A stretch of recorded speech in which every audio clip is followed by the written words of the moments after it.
Good morning, guys. My name is Crystal and welcome to my YouTube channel. It's Sunday morning. Hi, guys. Alexa, good morning. Good morning. On this day in 1994, the very first national lottery draw took place in the UK. My number didn't come up that day, but 7 jackpot winners took home over £800,000 each. Why not ask me what next week's lottery numbers are? Alexa, what are next week's lottery numbers? I watched Back to the Future Part 2 last night, so I'm a little uncomfortable with revealing information about the future for financial gain. Alexa, what's the time, please? Good morning, Crystal. It's 9:09 a.m. Alexa, what's the date today? It's Sunday, the 19th of November. Alexa, what's the weather like? Right now in Rochester, it's 12 degrees Celsius with clear skies and sun. Today's forecast has lots of clouds, with a high of 14 degrees and a low of 7 degrees. Alexa, can you tell me a joke? What did one flag say to the other? Nothing. It just waved. And Alexa, whose birthday is it today? Alexa, whose birthday is it today? Today's famous birthdays include American actor, film director and producer Jodie Foster, American actor Adam Driver, American Orthodox rabbi and writer Shmuley Boteach, American actress and producer Meg Ryan, and current president of Egypt Abdel Fattah el-Sisi. El-Sisi. Right, guys, so I'm here in my flat. Yeah, to be honest, I'm not in the best of moods. I have a cold.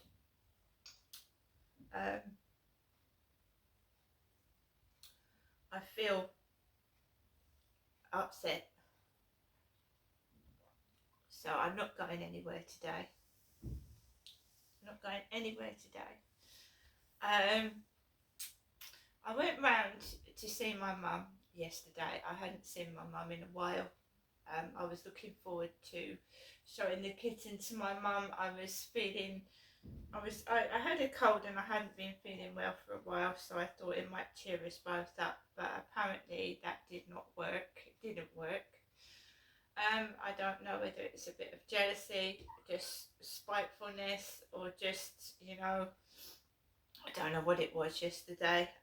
Thoroughly upset me. You have to make considerations for older people.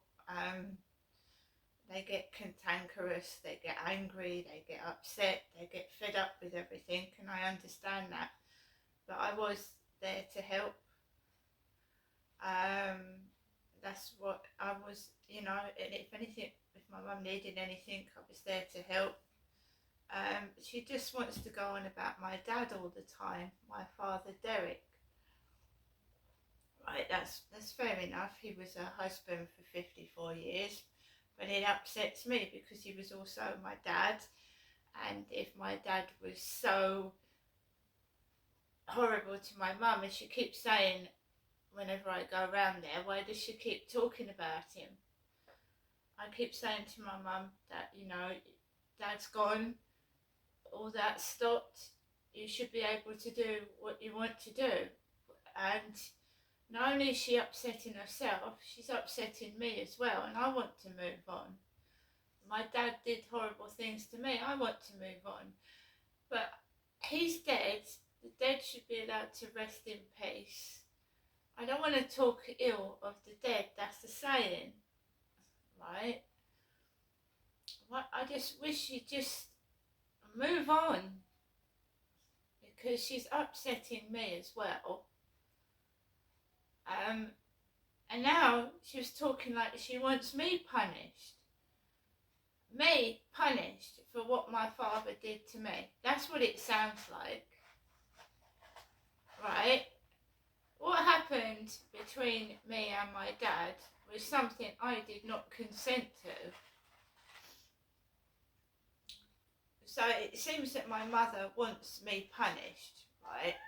And I felt that for a very long time, because some mothers, when a father abuses the child, especially if it's a daughter, sometimes the mother gets jealous. She gets jealous. And instead of going to the police, reporting it, or doing something about it, the mother takes out a sort of vendetta on the daughter. It's the daughter's fault. The daughter's provocative. The daughter's the other woman. And that is what happened, I believe, to my mother. She said to me yesterday, "You didn't tell me till you was 34 years old." That's true. I told my mother over the phone at the age of 34 what my father did to me. I'm 55 now. That's 21 years ago. No one did anything about it, did they? Did my mum report it? No, she didn't. She didn't do anything. My dad was still alive then, and I was still scared of my father, even though he was miles away, and I was living miles away from him at that point.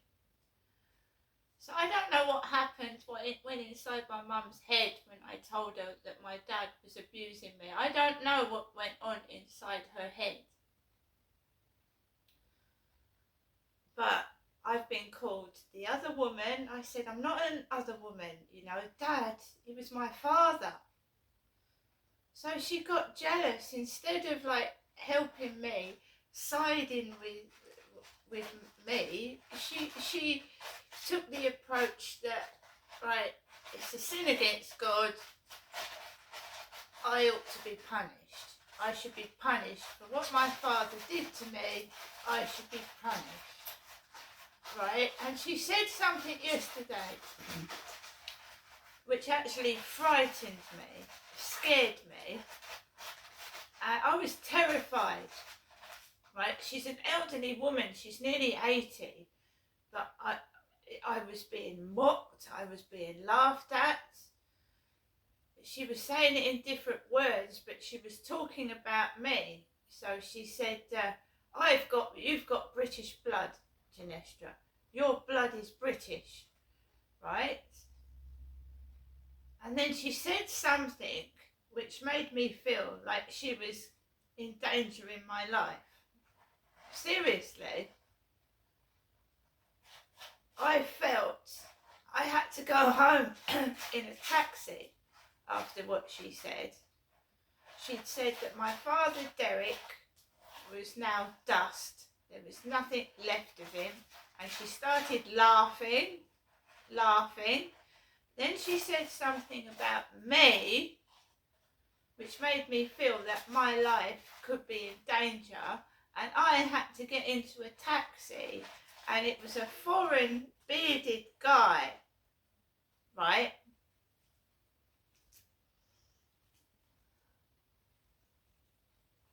I did not feel safe at all round my mother's. I didn't. I felt scared. I was again shouted at. I was told, haven't you got a mouth? Speak. You've got legs, run, run. Your cat's doing this, your cat's doing that. I was being ordered about. And then when I got home in the taxi, there were women dressed in my mother's jeans, turned up at the bottom. What my father did to me was a crime against me. I didn't consent to that. My mother was in the house at the same time when I was being abused. My mother was. And she now keeps trying, I don't know what she's doing, but it's frightening me.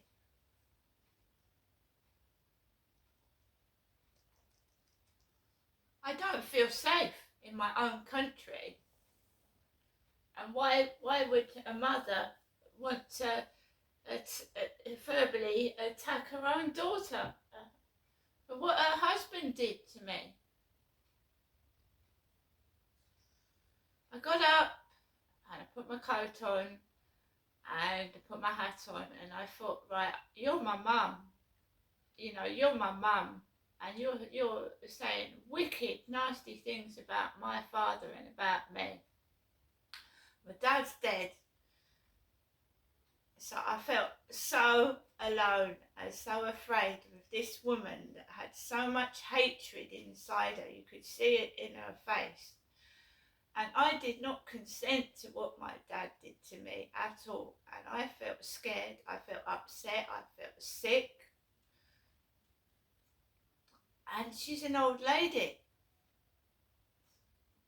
And you can't shout at an old lady. And you can't fight back. She's an old lady. But I'm being verbally abused. And I stood up. I'm not so I said that's nasty. What you just said is nasty. It's nasty. It's just nasty. I got my coat, got my hat, and I shut the front door and I stood outside waiting for the taxi. And she came out and she, like, money makes up for what she's just said out of her mouth. She gave me £5 coins. Here's some change. And she thought that made up for what she just said.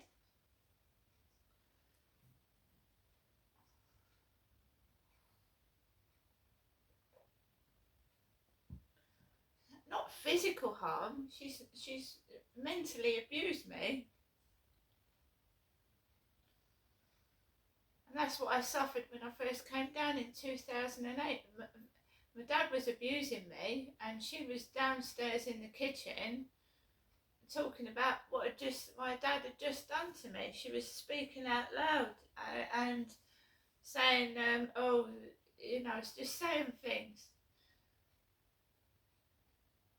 I came down to get my flat back and to get my son out of care, and I was sexually assaulted. I was sexually abused.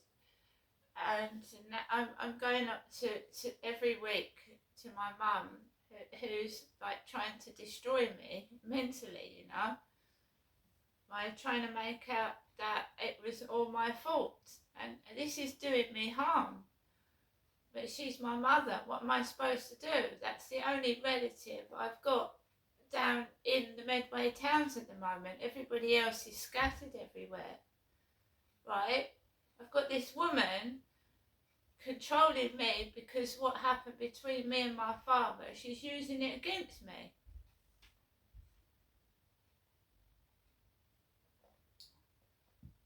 And it's seriously doing my mental health harm. As she's getting older, her condition is getting worse. Her mental health condition is getting worse, and she's attacking me when I'm trying to help her and be nice. And I can't deal with it. I'm telling you now, I can't deal with it. I took this kitten up. We had a conversation in the taxi. Oh, your mum would like to see the kitten. She'll enjoy to see the kitten, won't she? And she's jealous of me talking to the taxi driver.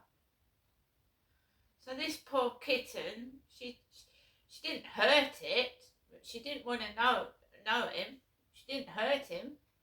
She didn't want to know him. It was a nuisance to my mother, a nuisance.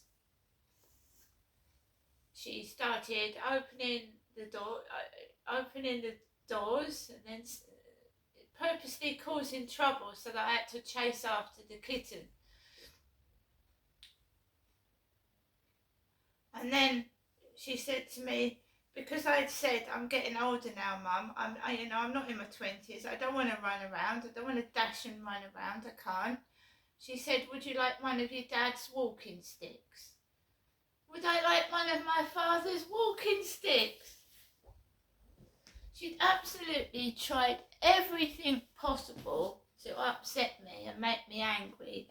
So I ran out that door like last Christmas and walked home with a backpack, a bag of washing and 2 plastic bags full of cat food, dog food and heavy shopping. That's what she wanted. But she didn't get what she wanted. I came home in the taxi and I'm certainly not in a hurry to go up there again. She's trying to be me and she's nearly 80. She had a replica pair of shoes that were like my boots that I'd worn round there a week and a half ago. And she's old. She's old. And she's trying to copy me. And then she turns round and says I'm copying her. I'm not having my life being ruined anymore. This went on when I was a kid. And when I was when I came down, I'm not having that woman mess my life up anymore. I'm not. If I have to live on my own with no company at all, I will, but I can actually see where the hatred is coming from, and it's coming from my own mother. It is.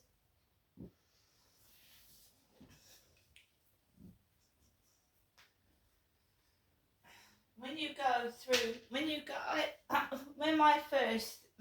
my dad first started abusing me at the age of 10, 11, I didn't understand. I was a kid. When I reached 16 and I went to a doctor, and then the doctor said to me that it's your fault, when it certainly wasn't. I knew no one was going to help me. So when I reached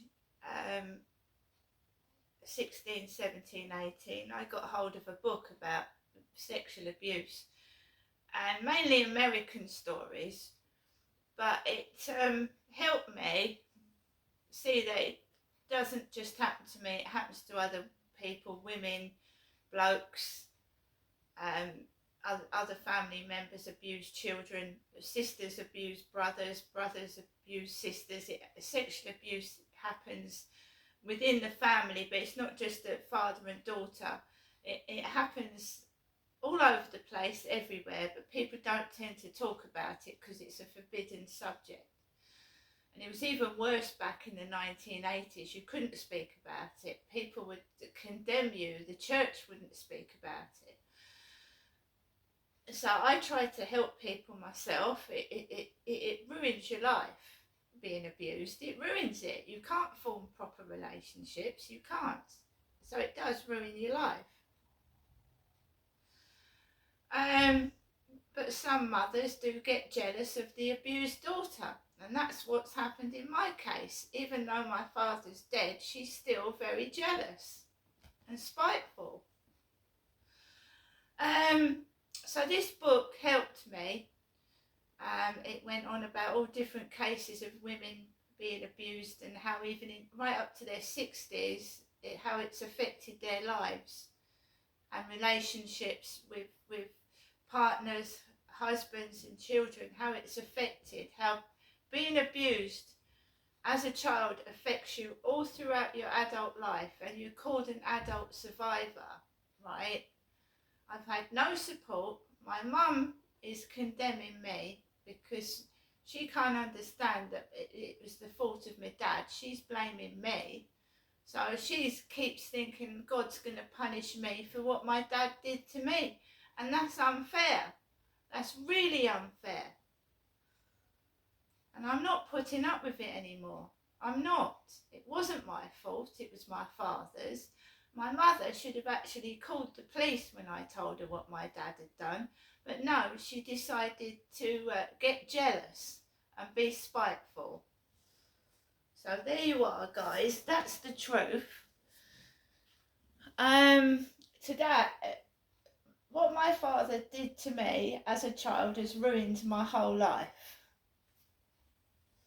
It's made me afraid of men, afraid of people, and afraid to do anything. And it's nothing to be punished for, and people laughing and being spiteful towards me, all right? You know, I'm just going to get on with the rest of my day. I live a solitary life because most of the men in my life have abused me in some shape or form. And it's better to be by yourself than keep picking up the wrong type of bloke who keeps abusing you. And my mum making it into a joke. right? I'm the other woman. You know, that taxi driver was a foreign guy, and I was told I had British blood. And she kept going on about the British. She was born in Pembury, Tunbridge Wells, so she's British herself. I don't know what she's talking about, but it's frightening. I'm British, I've got British blood. She says she hasn't, but she's supposed to be born in Great Britain. That woman brought me up. No wonder I'm fucked up in the head. See you later.